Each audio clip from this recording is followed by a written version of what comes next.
제가 이제 커피 브레이크라는 성경 공부를 교회에서 정착시키기 위해서 이제 이 프로그램을 하면서 첫 번째로 저희들이 묵상하는 책이 요나서가 되겠습니다.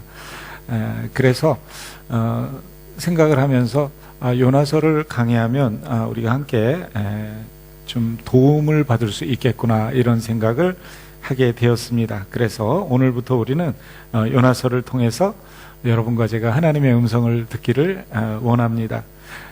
많은 사람이 요나를 잘 압니다. 심지어는 예수님을 모르는 사람도 요나는 알고 있는 것을 제가 몇 번 사람들과 대화 속에서 알게 되었습니다. 요나가 굉장히 유명한 그런 분인 것 같아요.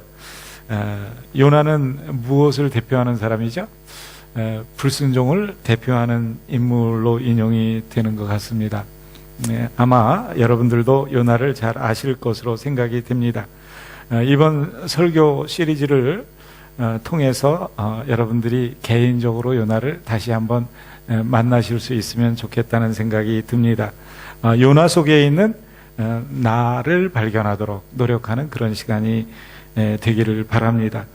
그리고 같은 이야기일 수는 있겠지만 여러분과 제 개인 안에 있는 요나를 한번 만나보는 그런 시간이 되었으면 좋겠습니다. 그래서 불순종하는 요나와 같은 나를 찾아내어서 내 의지와 내 뜻을 하나님 앞에 굴복시키고 포기하는 은혜를 경험하기를 예수님의 이름으로 축복합니다.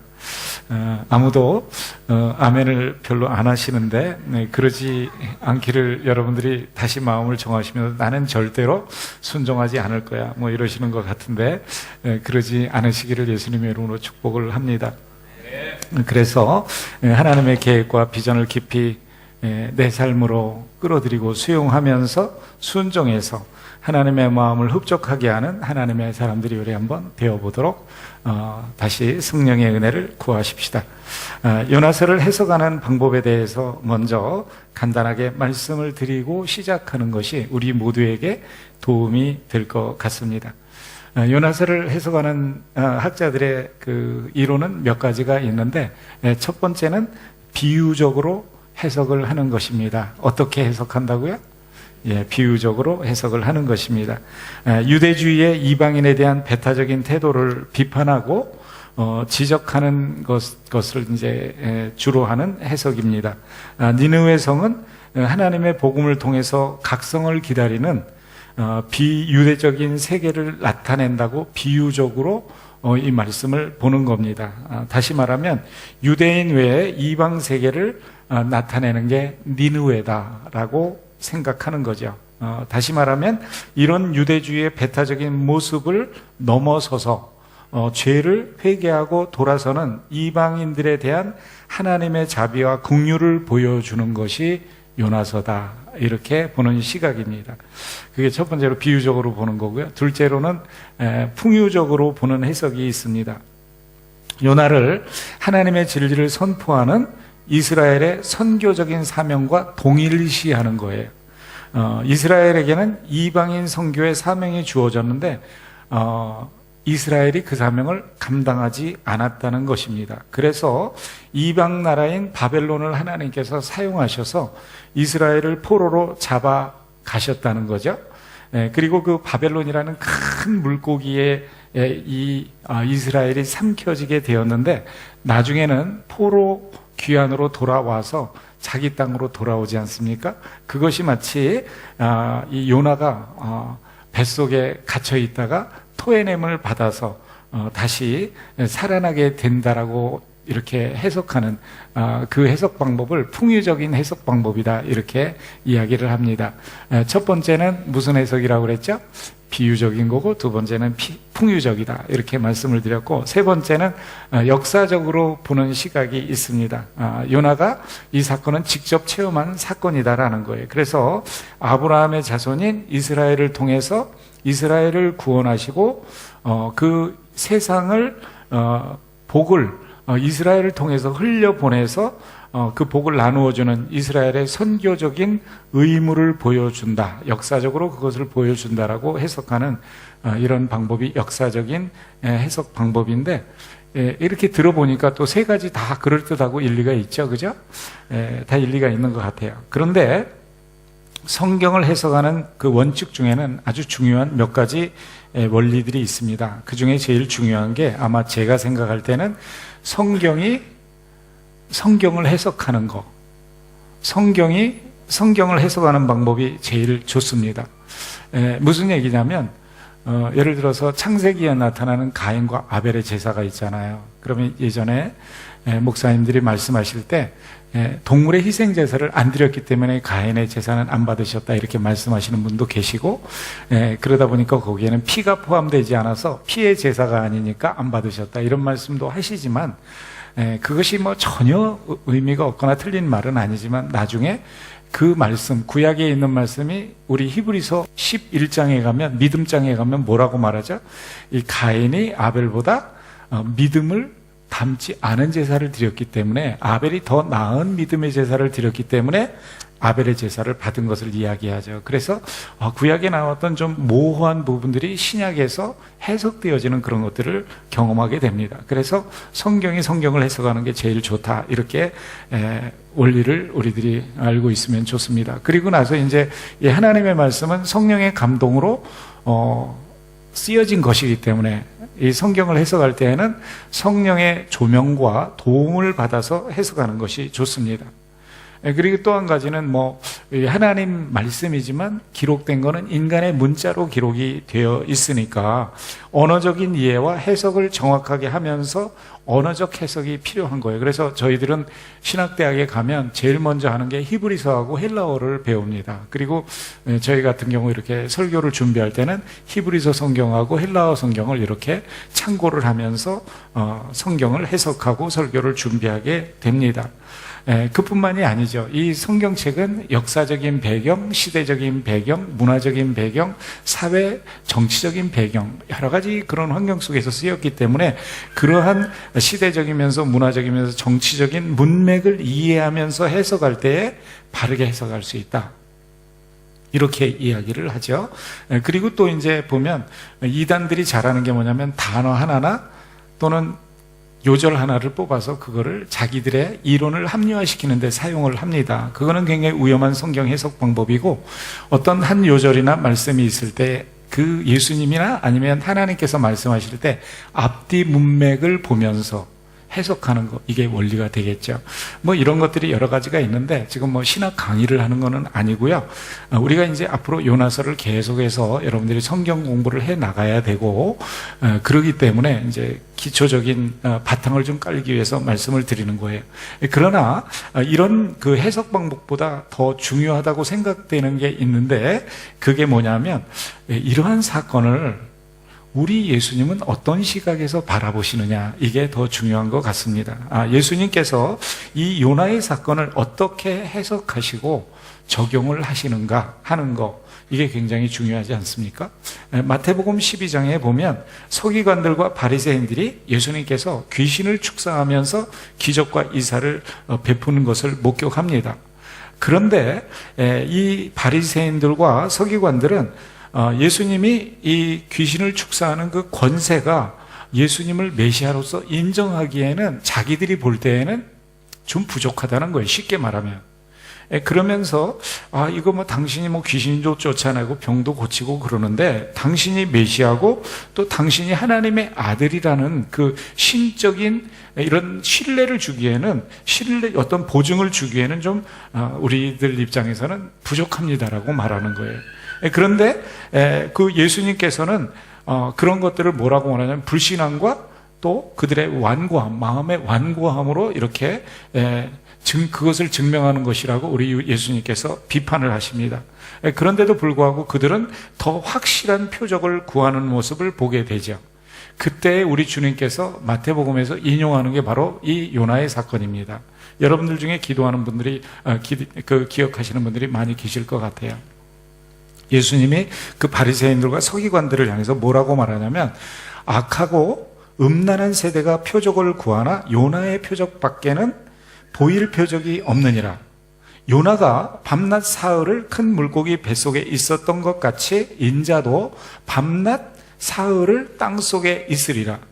심판 때에 니느웨 사람들이 일어나 이 세대 사람들을 정죄하리니 이는 그들이 요나의 전도를 듣고 회개하였음이거니와 요나보다 더 큰 이가 여기 있느니라. 요나가 3일 동안 물고기 뱃속에 있다가 하나님의 능력으로 구원되어서 니느웨 사람들에게 나타난 것처럼 예수님도 3일 만에 부활하셔서 하나님의 아들로 사람들 앞에 나타날 것을 말씀하시는 거죠. 그리고 그 부활 사건으로 말미암아서 복음이 모든 열방에게 전파될 것을 말씀하시는 거예요. 물고기 뱃속에서 3일 만에 나와서 니느웨 백성들에게 복음이 증거된 것처럼 예수 그리스도의 부활 사건으로 말미암아 이제는 복음이 모든 열방에게 전파될 것을 말씀하시는 거죠. 모든 나라가 심판을 받을지라도 그 중에서 니느웨 백성처럼 회개하고 예수님을 믿기만 하면 예수님이 왕이신 회복될 하나님의 나라, 그 은혜와 축복의 나라의 주인공이 될 수 있다는 것을 가르쳐 주시는 예수님의 말씀입니다. 이게 이제 그 예수님께서 이 요나서를 해석하시고 적용하시는 그런 모습이라고 볼 수가 있습니다. 그러면 이 요나서는 누가 지었을까요? 우리가 이렇게 금방 보면 본문에서 나타나죠. 요나가 지었죠. 그렇지만 이제 물론 모든 성경은 실제로 통제하시고 그것을 주도하시는 분은 하나님이세요. 성령 하나님이세요. 그러니까 하나님이 성경의 모든 저자의 실제 주인공이시죠. 그러나 이 사람 저자들, 요나 같은 사람은 뭐냐면 하나님이 사용하시는 하나님의 구원 드라마에서 무대에 올려진 주인공일 뿐이에요. 아마 요나는 이 요나서에 기록된 놀라운 그 사건들을 경험한 후에 자기의 체험을 생생한 기록으로 남긴 것 같습니다. 그게 바로 요나서라고 볼 수가 있습니다. 요나가 이 책의 저자라는 사실은 오늘 본문의 1장 1절 저희가 읽은 말씀을 보면 예언서의 내용이 누구에게 주어지죠? 바로 아미떼의 아들 요나에게 주어지는 것을 볼 수가 있어요. 그리고 2장에 가면 물고기 뱃속에 갇힌 요나가 이제는 기도를 하게 되는데 그때 그 기도 소리가 1인칭이에요. 1인칭이라는 말은 요나가 기도했다는 이야기를 하는 거예요. 그러니까 이런 것들을 볼 때 이 책은 정말 틀림없이 요나가 기록한 것이다 이렇게 알 수가 있어요. 그러면 이 요나서는 언제 기록되었을까? 저희들이 이렇게 실적을 통해서 그런 게 아니라 성경을 통해서 알 수 있고요. 그리고 성경 밖의 외적인 문서들을 통해서 알 수가 있는데 기록된 시기는 지금부터 약 2800년 정도 전이에요. 그러니까 BC 760년경에 기록된 것으로 봅니다. 왜 그러냐면 다른 성경 열왕기 하 14장 23절에서 25절을 보면 요나가 예언하던 그때가 사마리아를 통치하던 요아스의 아들 여로보암 2세 때예요. 그래서 그런 것들을 기록을 해놓고 있거든요. 그래서 열왕기하 14장 25절을 보면 이스라엘 하나님 여호와께서 그중 가드헤벨 아미떼의 아들 선지자 요나로 하신 말씀과 같이 여로보암이 이스라엘 지경을 회복하되 하맛 어귀에서부터 아라바 바다까지 하였으니 이렇게 기록을 하고 있어요. 그래서 요나가 통치하던 때가 바로 요때구나 하는 것을 알 수가 있습니다. 그리고 이제 외적인 문서를 보면 이스라엘의 역사는 그때 이렇게 여로보암 2세가 통치하던 그때라면 그러면 이스라엘 밖에 다른 나라 여기에서 말하는 아수르, 니느웨를 그 당시에 똑같이 통치하던 사람은 누구일까? 이거를 찾으면 알 수가 있죠. 그 사람이 바로 아르슈단 3세라는 인물이에요. 그래서 오늘 본문에서 이제 읽다가 보면 나중에 이제 회개하고 돌아오는 왕이 바로 아르슈단 3세가 되겠습니다. 그때의 아르슈단이 이렇게 통치할 때 이 니느웨는 BC 한 763년 정도인데요. 전염병으로 굉장히 어려움을 겪고 있었어요. 그 시기에 요나가 사역을 한 것입니다. 이 당시의 시대적 배경을 보면 이스라엘이 남북으로 나뉘어져 있었거든요. 여러분이 잘 아시다시피 북쪽은 누구라고 불렀어요? 북쪽은 이스라엘, 남쪽은 유다라고 불렀어요. 우리 남북한도 이렇게 나누어져 있잖아요. 여러분 북한의 이름을 정확하게 아시는 분 계세요? 뭐죠? 조선민주주의 인민공화국, 그죠? 혹시 북한에서 오셨습니까?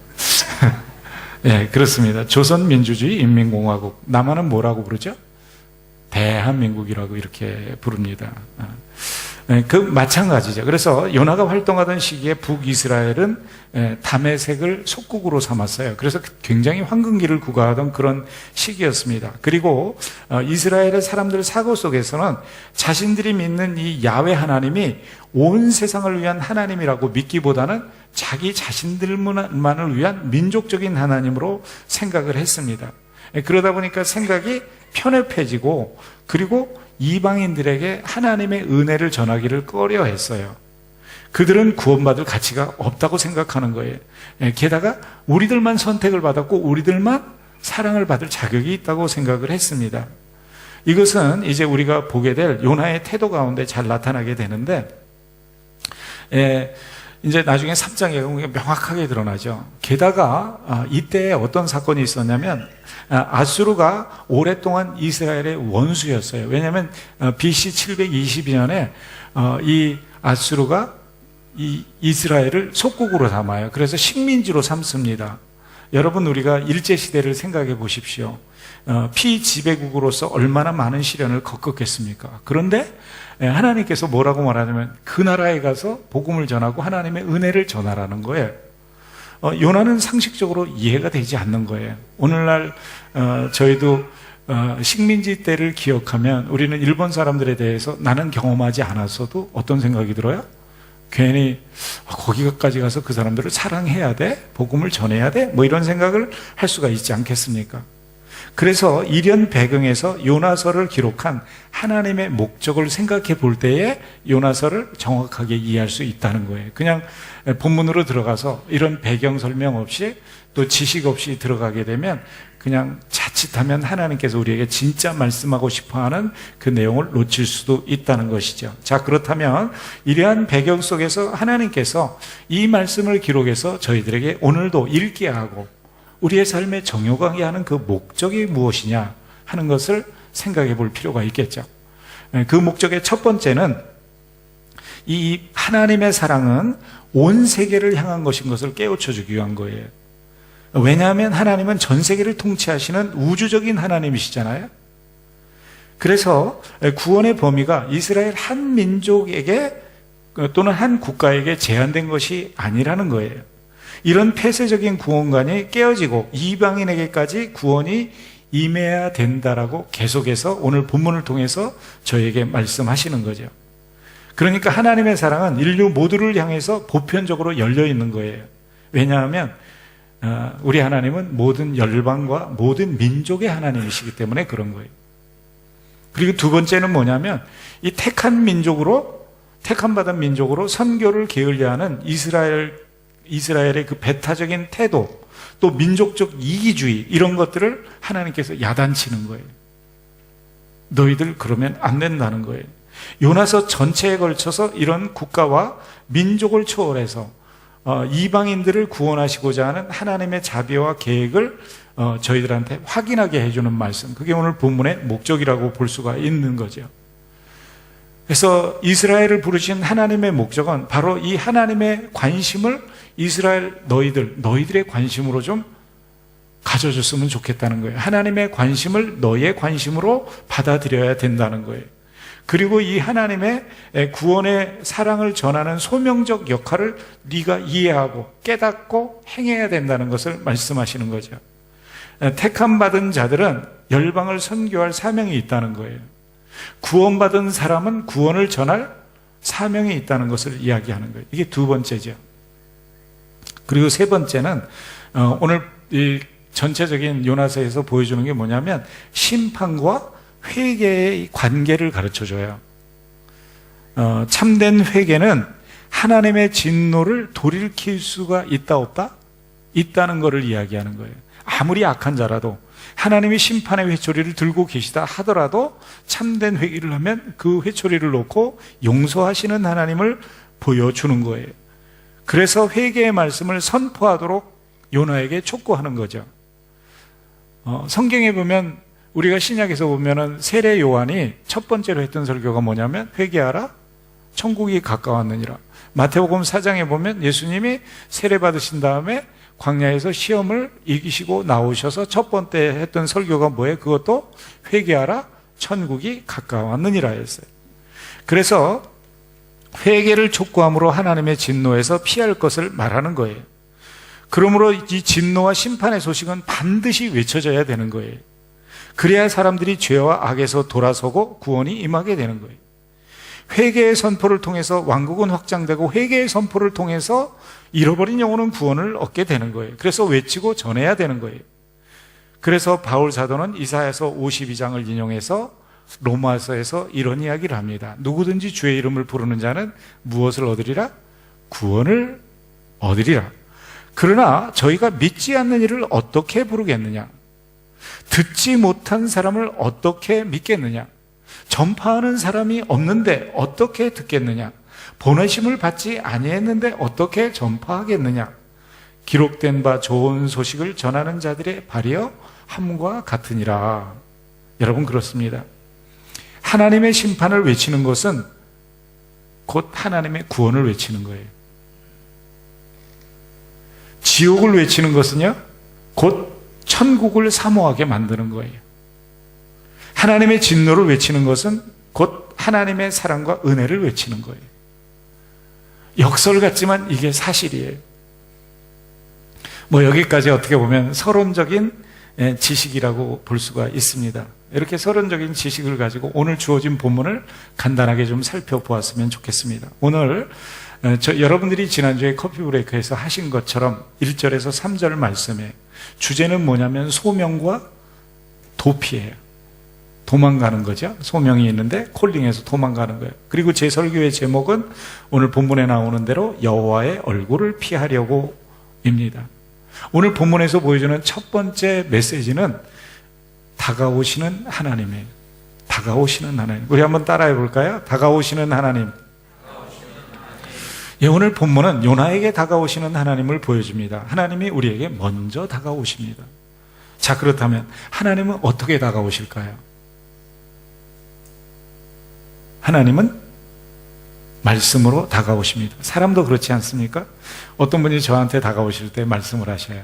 목사님, 이렇게 말씀으로 이제 다가옵니다. 제가 누구한테 갈 때도 집사님, 권사님, 장로님 이러면서 말씀과 함께 그분과 관계를 맺기를 이렇게 시작합니다. 아무도 말씀 그냥 말없이 그냥 다가오면 그거 이상한 거죠. 그래서 하나님도 말씀 없이 그냥 갑자기 우리에게 다가오지 않으십니다. 하나님은 말씀과 함께 다가오십니다. 하나님께서 아브라함에게 말씀과 함께 다가가셨고 모세에게 말씀과 함께 다가가셨어요. 또 사무엘에게 그랬습니다. 언제나 우리 하나님은 말씀과 함께 다가가십니다. 하나님은 그 백성에게 말씀을 통해서 다가오시는 거예요. 그래서 성경을 읽을 때 우리는 하나님이 다가오시는 것을 경험하게 됩니다. 우리가 설교를 들을 때 그 말씀을 통해서 하나님이 내게 다가오시는 것을 우리는 경험합니다. 우리가 말씀을 붙잡고 기도할 때 그 약속에 하나님이 우리에게 가까이 다가오시는 것을 우리는 깨닫게 됩니다. 우리가 말씀을 마음에 담고 묵상할 때 하나님은 우리한테 속삭이십니다. 하나님은 언제나 무엇으로 다가오신다고요? 말씀으로 다가오셔요. 하나님은 친히 우리에게 다가오시고 말씀하시는 하나님이에요. 오늘 본문 1절에 보면 여호와의 말씀이 아미떼의 아들 요나에게 임하니라 이르시되 라고 말씀을 하고 있어요. 말씀으로 다가오신 여호와가 요나에게 말씀하시는 거예요. 여러분, 하나님을 만나고 싶으십니까? 말씀을 가까이 하시는 거죠. 여러분, 그 하나님과의 만남이라는 그 놀라움을 통해서 그 하나님을 경험하고 싶습니까? 그때는 말씀 속으로 여행을 떠나는 거예요. 그 말씀 가운데 다가오시는 하나님을 경험하게 될 것입니다. 말씀을 통해서 여러분에게 음성을 발하시는 살아계신 하나님을 말씀 속에서 만나게 될 거예요. 말씀을 떠나서는 하나님을 만날 수가 없어요. 말씀을 떠나서는 예수님을 만날 수가 없어요. 말씀을 떠나서는 성령님을 경험할 수가 없어요. 왜냐하면 하나님은 말씀으로 천지를 창조하시고 말씀으로 우주 만물을 붙잡으시고 계신 말씀의 하나님이시기 때문에 그런 거예요. 그리고 그 말씀이 곧 하나님이시기 때문이에요. 그리고 말씀이 육신이 되어서 우리 가운데 오신 분이 계신데 그분이 바로 독생자 예수 그리스도세요. 그래서 하나님의 말씀은 곧 성령의 검이기 때문에 그런 거예요. 성령 체험하고 싶으면 말씀을 읽어야 돼요. 하나님 말씀 하나도 모르는데 어디 동굴 속에 기도하러 갔다가 하나님 만났다고 돌아오는 거는 다, 그거는 거의 100% 신뢰하면 안 돼요. 여러분 모두 말씀 안에서 여러분 한 사람 한 사람을 향해 다가오시는 하나님을 체험하실 수 있기를 예수님의 이름으로 축복합니다. 그때 여러분들은 진짜 생명력 있는 신앙생활을 할 수 있어요. 말씀을 읽어도 그 하나님을 만나지 못하면 신앙생활이 맥이 없죠. 말씀을 들었는데 그 가운데 예수님을 만나지 못하면 보혈의 능력이 나오고 당연히 상관이 없죠. 말씀을 묵상해도 성령의 사역하심을 경험하지 못하면 능력 그리스도인으로 살아갈 수가 없지요. 여러분, 말씀을 들으실 때 그 말씀 가운데 하나님을 만나시기를 사모하시기를 바랍니다. 말씀을 읽으실 때 예수님을 만나시기를 바랍니다. 말씀을 암송하고 묵상할 때 성령의 능력이 임하시기를 예수님의 이름으로 축복합니다. 그렇습니다. 하나님은 우리에게 말을 걸어오세요. 말씀을 통해서 우리에게 다가오세요. 자, 그렇다면 왜 하나님은 말씀과 함께 우리에게 다가오시는 것일까요? 이 두 번째 핵심이에요. 두 번째, 하나님이 말씀하시는 목적은 당신의 뜻을 전달하기 위해서 그런 거 아니겠어요? 우리에게 누구한테 가서 말을 하는 거는 내 속에 있는 뜻을 전하기 위해서 그런 거잖아요. 마찬가지예요. 하나님의 계획을, 하나님의 뜻을 알려주기 위해서 우리한테 다가오세요. 오늘 이 본문을 보세요. 다가오신 하나님이 말씀하시는데 그 말씀 속에는 두 가지가 담겨 있어요. 오늘 같은 경우는 하나는 소명, 그 소명 속에 담겨 있는 사명이에요. 소명과 사명이에요. 부르심에는 반드시 목적이 있어요. 그 목적은 사명이라 그러는 거예요. 부르심은 소명이라 그러는 거예요. 그래서 소명은 반드시 사명을 담고 있어요. 하나님이 주시는 사명, 이 사명을 위해서 소명이 있는 거예요. 부르심이 있는 거예요. 오늘 이 본문 2절을 보면 요나를 향해서 하나님이 부르시고 사명을 담으시는 것을 볼 수 있어요. 너는 일어나 저 큰 성읍 니느웨로 가서 그것을 쳐서 외치라. 그 악독이 내 앞에 상달되었음이니라 하시니라. 요나에게 주어진 사명은 뭐냐면 설교하는 거예요. 말씀을 전파하는 거예요. 회개를 선포하기 위한 부르심이에요. 마치 세례 요한의 사명과 같습니다. 회개를 촉구하는 거예요. 심판을 선포하는 거예요. 하나님이 요나에게 요구하시는 설교의 내용은 위로의 설교가 아닙니다. 쳐서 외치는 거예요. 쳐서 외친다는 건 뭐냐면 preach against it이에요. 요새식으로 말하면 속된 말로 까는 설교를 하라는 게 까는 설교를. 왜냐하면 니느웨 사람들의 악이 하나님 앞에 상달되었기 때문입니다. 하나님의 말씀에 선포한 설교는 듣는 사람들에게 위로와 평안도 주지만 경책과 깨달음도 줍니다. 하나님의 말씀은 그런 거예요. 물론 하나님의 말씀의 첫 번째 기능은 우리를 구원으로 이끄시는 거예요. 그래서 세례 요한은 요한복음을 기록해 놓고 무엇라고 이야기를 하냐면 오직 이것을 기록하면 너희로 예수께서 하나님의 아들 그리스도이심을 믿게 하려 하며 또 너희로 믿고 그 이름을 힘입어 생명을 얻게 하려 함이라 라고 요한복음을 기록하는 자기의 목적을 이야기를 해요. 또 반복해서 말하기를 내가 하나님의 아들의 이름을 믿는 너희에게 이것을 쓴 것은 너희로 하여금 너희에게 영생이 있음을 알게 하려 함이라.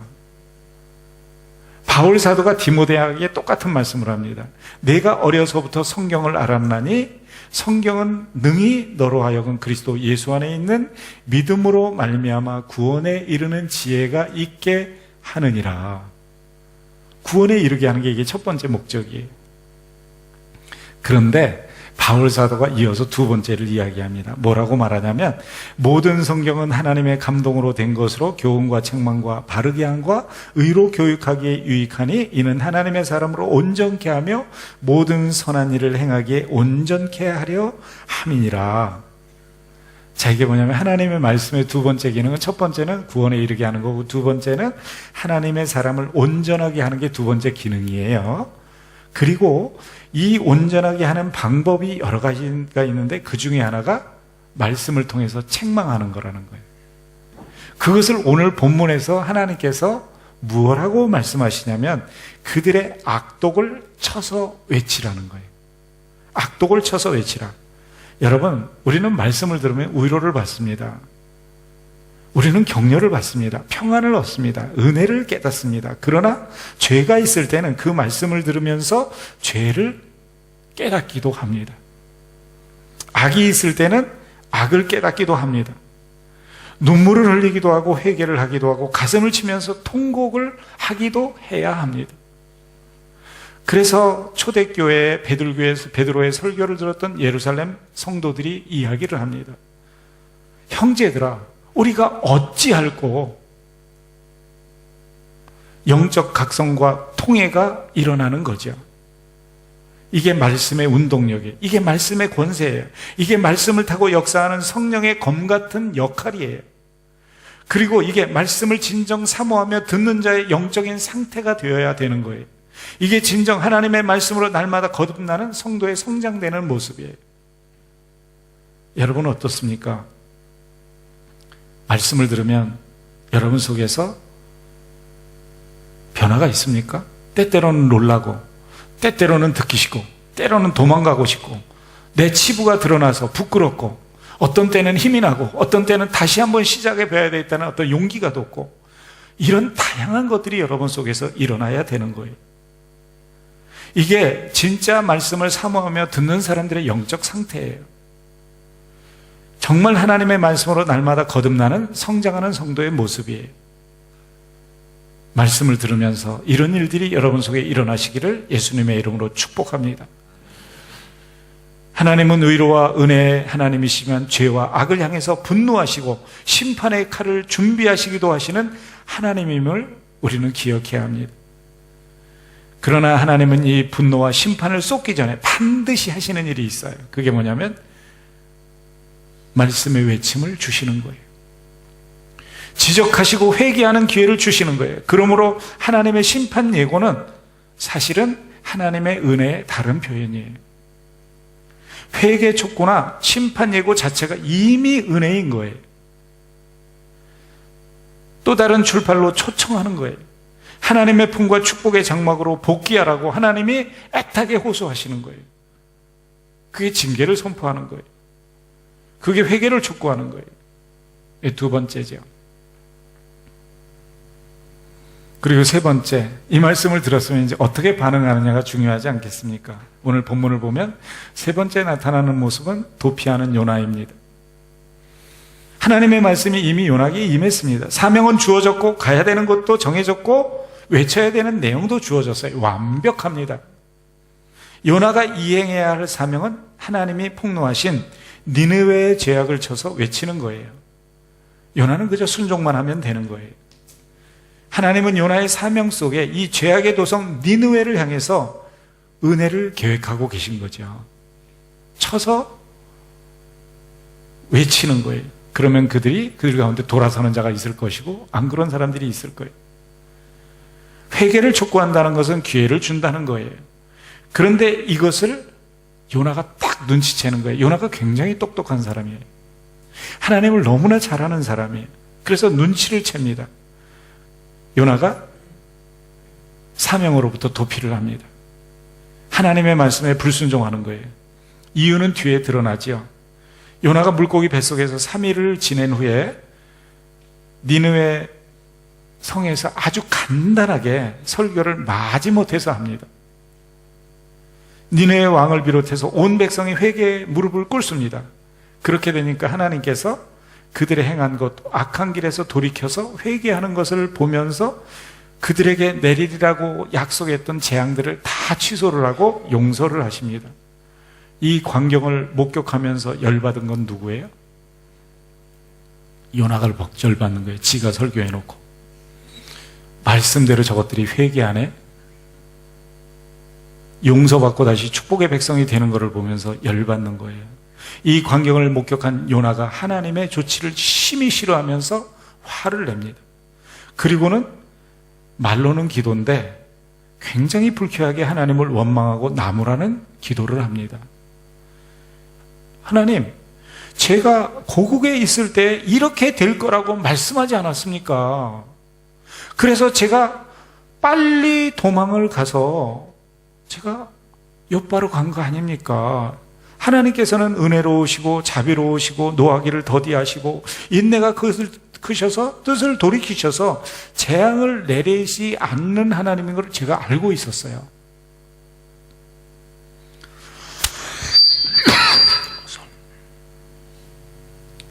그래서 그런 모습을 보면서 말하는 게 뭐라고 하냐, 하나님 진짜 싫습니다. 이제 원하는데 제 생명을 아예 거두어 가시죠.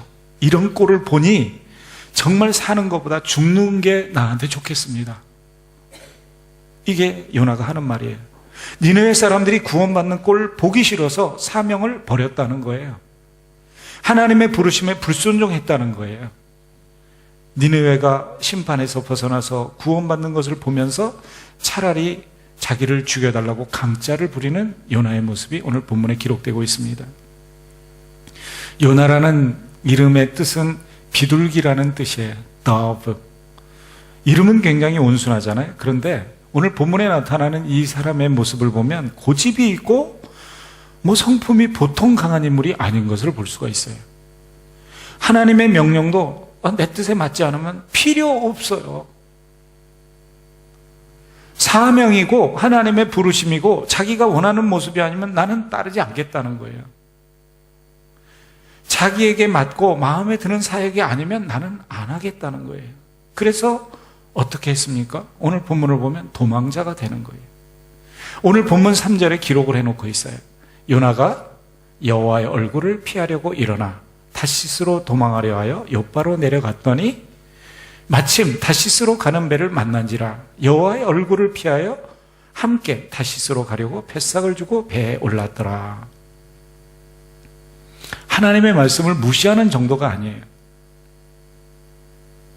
적극적으로 소명을 저버리는 요나의 모습을 보여줍니다.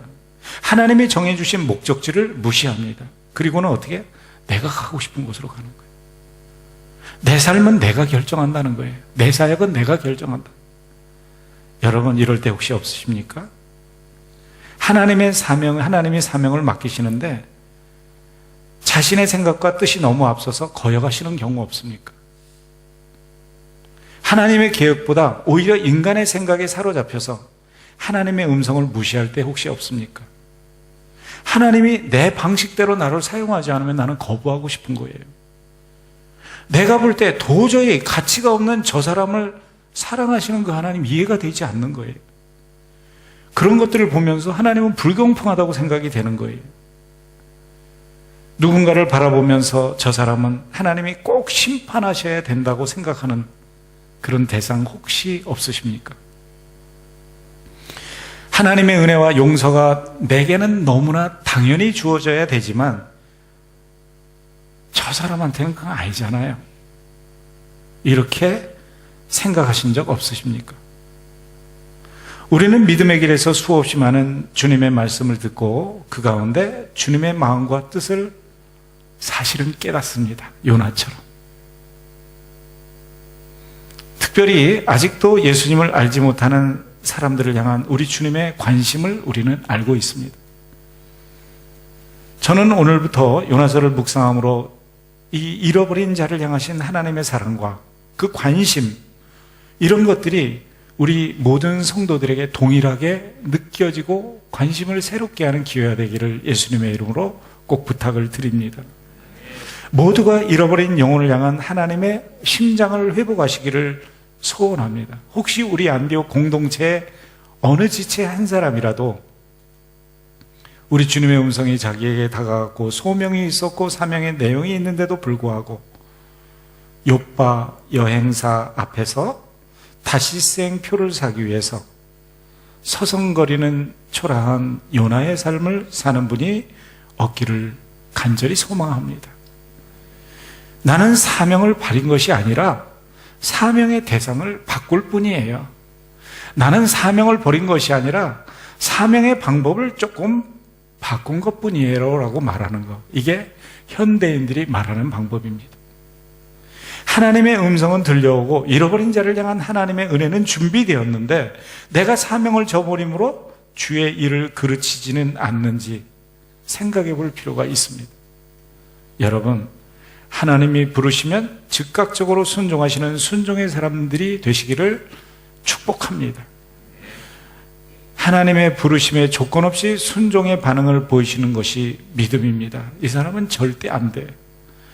그런 사람 있습니까? 그 사람한테 다가가는 거죠. 이 사람은 너무 악하다 싶은 사람이 있습니까? 아마 주님은 그 사람 보면서 더 안타까워 하실 수 있죠. 인간적으로 취급하고 싶지 않고 그 사람은 정말 하나님이 손 좀 봐줬으면 좋겠다고 생각하는 사람이 있습니까? 오늘 본문을 보면 주님께서 그 사람에게 요나를 보내는 것을 볼 수가 있습니다. 우리는 때때로 어리석게 행동을 합니다. 요나처럼 물고기 뱃속의 고난을 겪어서 한참 돌고 난 다음에 겨우 마지못해서 순종하는 채 할 수 있습니다. 저도 개인적으로 그런 경우를 많이 경험했습니다.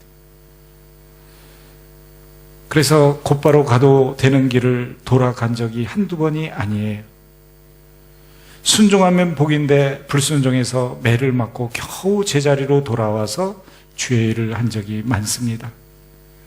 하면서도 요나처럼 진심을 다해서 하지 못하고 마지못해서 하는 채 한 적도 있습니다. 하나님은 그것을 통해서도 니느웨 백성을 돌이키는 것처럼 하나님은 일을 하십니다. 그러나 그렇게 하는 정기호기에게는 정말 재앙이었어요. 힘들고 어려운 일들을 많이 겪고 빙빙 돌아서 결국은 그 자리에 가야 되는 그런 경우들을 많이 겪었습니다. 저만 그런가요? 여러분은 전혀 그런 일이 없으신가요? 저는 여러분이 될 수만 있다면 그런 어리석음을 범하지 않으시기를 예수님의 이름으로 축복합니다. 여호와의 얼굴을 피하려고 다시스행 배를 타는 요나의 모습 속에 비추이는 저와 여러분 모습 보이지 않습니까? 그리고 돌아서서 다시 니느웨로 발걸음을 옮기는 그 모습, 마지못해서 걸어가는 우리의 모습이 혹시 보이지 않으십니까? 나를 소명하시는 하나님의 음성 속에 담긴 사명을 깨닫고 그저 기쁜 마음으로 순종하시는 저와 여러분이 되시기를 바랍니다. 그때 하나님께서는 우리를 통해서 하나님의 일을 이루시고 잃어버린 영혼들을 구원하고 하나님 나라를 확장할 뿐만 아니라 순종하며 주님 앞에 우리를 드리는 우리 그 삶이 의미 있고 하나님의 좋은 축복들로 가득 찬 인생으로 만들어 주실 줄을 믿습니다. 다가오는 한 주간 여러분들이 그렇게 사셔서 우리 주님과 동행하시며 주님을 기쁘시게 하는 분들이 되시기를 예수님의 이름으로 축복합니다. 우리 다 같이 자리에서 일어나십시다. 일어나서 잠깐 동안 들은 말